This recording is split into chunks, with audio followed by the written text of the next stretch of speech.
Hello, traders. Today is Tuesday, July 8th, and this is my PM recap for the Euro US dollar. And we're going to start off on the 1 hour time frame. So, we just recently, in the last couple hours, definitely had a pretty strong move to the upside today, but the trend is definitely basically down on the daily. So, we go to the 4 hour time frame, you can see that we got a 38% Fibonacci bounce from the last impulsive move up. Now, don't get me wrong, this whole move down could potentially be a pullback, and it could bounce from any one of these Fibonacci levels, break structure, and continue the higher time frame uptrend. Definitely a possibility. But going down to the 1 hour time frame, the only thing I know for sure right now is that this wave from here to here is over.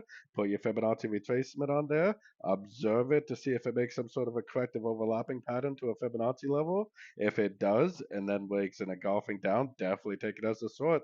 If it decides to be very impulsive and goes up and breaks this structure, that is what potentially will turn me back into a buyer, not on the break of structure, but on the first pullback that would come after the break of structure. So, anyways, don't forget to check out my free Discord channel linked down here in the corner. Take a look at my website, fxpipcollector.com. And as always, thank you for watching and happy trading.